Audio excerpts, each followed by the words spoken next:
sleep on the bed, sleep on the bed. We're like, no, no, no, no, you sleep on the bed. And then he finally said, okay, if you love me, you sleep on the bed. I was like, oh man. And so I finally slept on the bed. But it was fun that night. I slept on the floor. I wasn't sleeping bag? No, he packed the whole vest of blankets up the floor. What? But Michael, you know, you're a 44-year-old man now. What do you get out of this? What do you get out of this? He's 4. Yeah, I'm 4. I love, I feel, see, I think what they get from me, I get from them.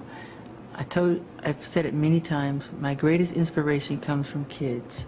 Every song I write, every dance I do, all the poetry I write, is all inspired from that level of innocence, that consciousness of purity. And children have that. I see God in the face of children. And man, I just love being around that all the time. Are you guys still staying up late? Sometimes I call your house so late. Oh yeah, but you tell me to call. You tell me to call late. We did. That was When one time. people hear that children from other families have come and they've stayed in your house, they've stayed in your bedroom. Well, very few. But, you know, some have, and they say, is that really appropriate for a man, a grown man, to be doing that? How do you respond to that? I feel sorry for them because that's judging someone who wants to really help people. Why can't you share your bed?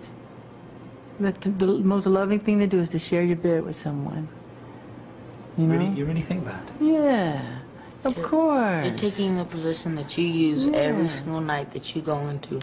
You sleep, and you're sharing it with another. You say you can have my bed if you want. Sleep in it. I'll sleep on the floor. You can. It's yours. Always give the best to the company. You know, like to him, I said, because he was going to sleep on the floor. I said, no, you sleep in the bed. I'll sleep on the floor. But haven't you got a spare room or a spare house here where he could have stayed? Yeah, but no. Yes, we have guest units, but whenever kids come here, they always want to stay with me. They never want to stay in the guest, and I have never invited them in my room. They always just want to stay. They say, can I stay with you tonight? I go, if it's okay with your parents, yes, you can. Were your parents happy that you were here with Michael?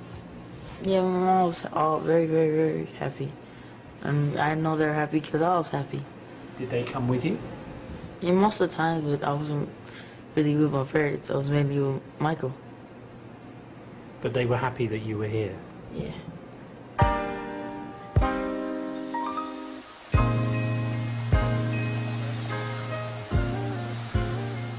I felt very uneasy after this conversation. I knew I had to confront Jackson about what I thought was an obsession with children. It just couldn't be avoided. Early in the new year, Jackson agreed to what would be our final meeting, this time in Miami, Florida. There were unanswered questions, lots of them, areas of his life about which I felt he'd been less than honest. His face, his denials about plastic surgery, his relationship with Blanket's mother, and of course, I also wanted to return to the Neverland sleepovers. Confronting him wouldn't be easy.